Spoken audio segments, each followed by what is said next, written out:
Rekha Murthy, Assistant Professor of Electrical and Electronics Department from Sarathy Institute of Technology. Today I am going to explain the experiment on Swinburne's test on DC motor. What is the main aim of this experiment is we are going to conduct this test in order to predetermine the efficiency of the machine as a generator and a motor, and as well we have to plot their efficiency curves. So this Swinburne's test is one of the tests which is called as a no-load test, where without loading the motor we are going to find out the stray losses of the machine and as well as the efficiency of generator as well as the motor. So in this test we require the components, that is the DC shunt motor, rheostat which is of 600 ohm 1.1 amperes, and two DC ammeters which is of the range 0 to 5 ampere and 0 to 2 amps, and the DC voltmeter which is of 0 to 300 volt and the connecting wires. So before we start with the circuit diagram, we should know the name details of the machine. What type of machine which we are going to take up? The type of the machine is a DC shunt motor, and the rated output of the machine will be around 3.5 kilowatt, which is nothing but 5 HP. This is the maximum power that the machine can deliver, and the rated speed of the machine, the maximum speed at which the machine is going to run is around 1500 RPM, and the rated current of the machine is nothing but it is a maximum current that the machine can carry under a normal circumstance, that is 18.6 amperes. Beyond this the equipment may go damaged. So we have to make ensure the rated current it should be below the 18.6 amperes. So we will start with the circuit diagram. To start with it, as generally we know that in a DC shunt motor, it consists of the field winding that is denoted as Z and ZZ. This is a field winding of motor, and this field winding need to be connected in parallel with the armature. So that is what a general information related with the DC shunt motor. So here you can see that both the field winding as well as armature is being connected parallel. Now to conduct this experiment, we require the 3-point starter in order to start this machine. So let us draw the 3-point starter. In the 3-point starter, it consists of 3 terminals. What are those terminals are? Line, field and armature. So L stands for line, F stands for field and A stands for armature. So in this case, we are supposed to connect it to the 3 ends. So L is connected, that is a line can be connected directly to the DC supply, which is of 220 volt DC, 220 volt DC, and here this need to be connected in series with the ammeter, because it is called as a no load test. So we are without applying the load, we need to measure current at the line end. So therefore this indicates the no load current which is denoted as I0, and it will be of the range of 0 to 5 ampere DC ammeter. The next terminal, that is F, that stands for the field, right? So that field need to be connected directly to this field winding, but to control the speed of the motor we require a rheostat. So that rheostat need to be connected in series with this. So that rheostat, the range is 600 ohm 1.1 amperes. So this rheostat is going to control the speed of that motor, and to measure the field current we require an ammeter. So that ammeter need to be connected in series with this terminal, that is nothing but the DC ammeter, which is of the range of 0 to 2 amps. So that need to be connected to this terminal. And the last terminal which is left out is A. That is A need to be connected to the armature of the motor, and the other end of the armature is already being connected as a shunt to this field winding, and here this back it will be given to the negative supply. So this will be the circuit diagram how you are going to draw. In addition to this, we need to include a DC voltmeter. So that DC voltmeter is required in order to further do the calculation part. So therefore the voltmeter will be connected across the armature, which is of the range of 0 to 300 volts. 0 to 300 volts. So this is a circuit diagram how you are going to write down.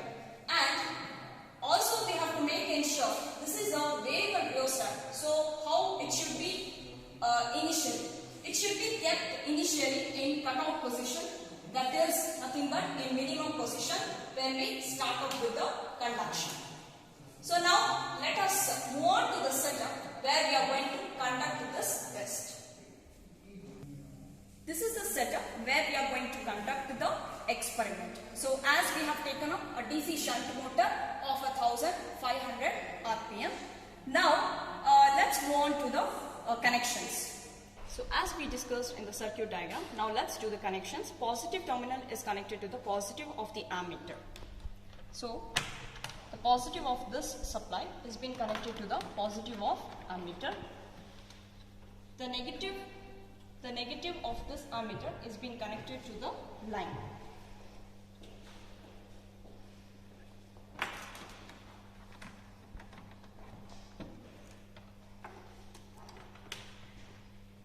So this completes the line part.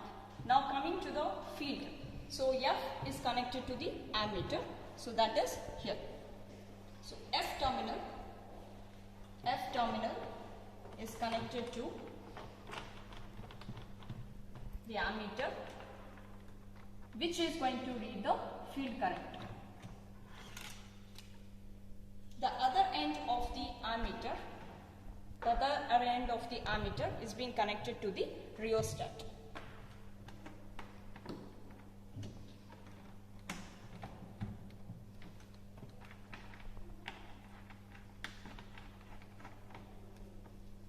The other end of the rheostat is being connected to the Z terminal.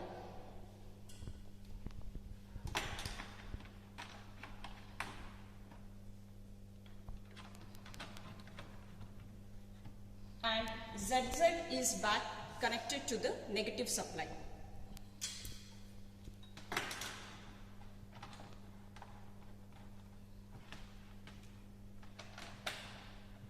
So this is about the field connection. Next, coming to the armature point, the armature is being connected to the armature of the motor.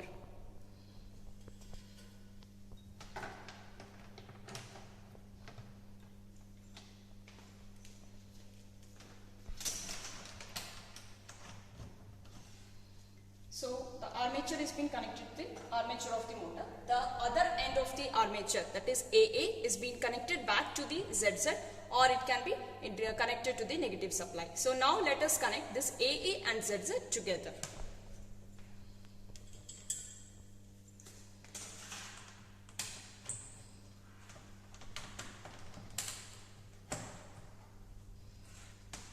So this is about the ammeter connections.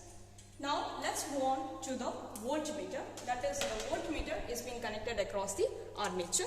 So positive terminal is being connected to the A terminal of the motor, and the negative of the supply is being connected to the negative of this, the AA of the motor. Now make sure that the rheostat is in minimum position, and now let's switch on the supply.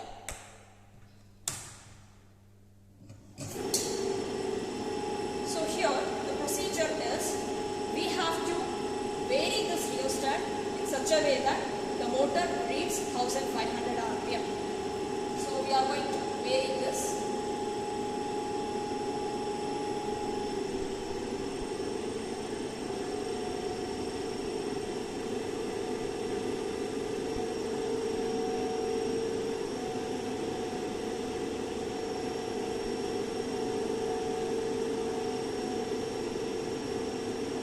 So we have to note down this no load readings as a no load reading, that is voltage amperes, and the current I0 as 2.17, and the IF, the field current is 0.98, and the speed is 1500 rpm. This is how we have noted down the readings. Now further we are going to conduct one more the continuation of this part, that is we have to determine the armature resistance. So we have to switch off this. Before switching off, we need to bring back the rheostat to its original position, that is cutout position, and switch off the supply and the meters. Now let's move on to the circuit diagram, which is related with the measurement of armature resistance. Now let us draw the circuit diagram for the measurement of armature resistance. To do that, first we have to write down the armature connection of the motor, where this need to be connected along with the resistance load, resistive load, which we are going to connect it as a resistive bank. So this is a resistive bank load, and this armature should be connected in series with the ammeter, that is a DC ammeter, which is of the range of 0 to 5 amperes. This ammeter is in addition, it is being connected to the DC supply, that is 220 volt DC. So this is how about the connection, series connection of an armature terminal of the motor. And in addition to this, we need to connect one voltmeter, DC voltmeter, which will be of 0 to 10 volts DC. So to conduct this, let's move on to the same setup and do the connections. Coming to the, as we discussed in the circuit diagram, the positive supply is being connected to the positive of ammeter. So let's connect this. Positive terminal is being connected to the positive of ammeter.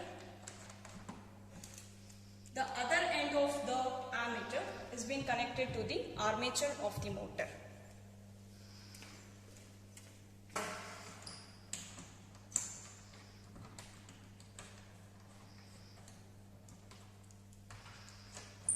And the other terminal AA is connected to the resistive load.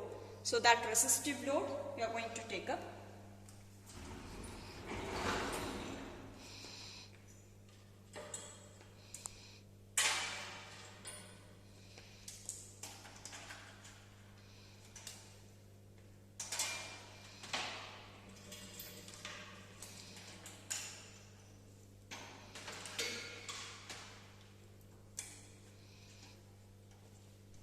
So the other end of this AA terminal is being connected to the resistive load.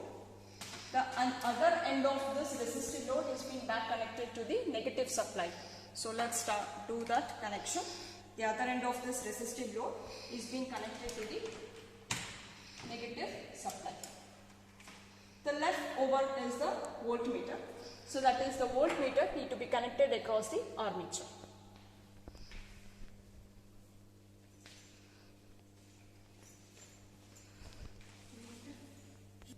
After connecting this voltmeter to the circuit, now let's switch on the supply. Before that, we have to make ensure all this switch is in off condition. So let us switch on this, and we need to apply some load. So this 1 amps, 1 amps. So it indicates 2 ampere. So for a 2 ampere of a load, we are going to we have to note down the voltmeter reading and as well as the current reading.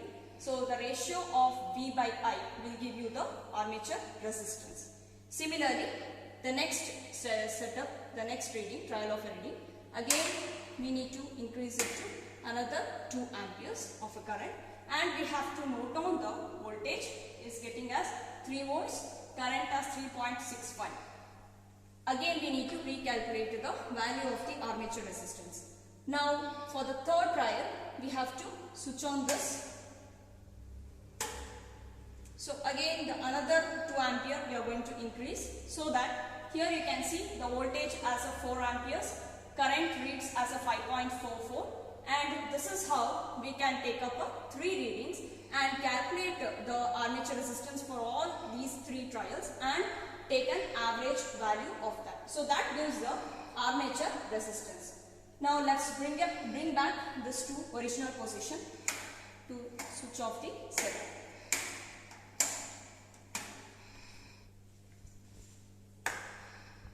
So after taking down these values, we need to further perform the calculation work. So after the calculations part, we have to plot the efficiency curve. So let us see what will be the expected efficiency curves. So after the calculations, we have to find out the efficiency for the 2 different machines. So we are going to plot the graph of the y-axis as an efficiency and x-axis, that is nothing but the output in VHP. So we are going to get a curve, so that this curve which represents the efficiency of the generator. So that will be the efficiency of the motor. Similarly, one more calculations which we have to perform to find out the efficiency. So that will be the graph of the y-axis efficiency and x-axis will be the output in kilowatt. So we can get one more curve. So that curve will be the efficiency of a generator. So we have reached to the aim that we have plotted the efficiency curves for the 2 respective machines. So the result is, this is how we are going to conduct the Swinburne's test, which is nothing but a no-load test, to find out the stray losses, and as well as we can also find out the efficiency of the 2 respective machines, that is generator and as well as the motor. Thank you for watching this video.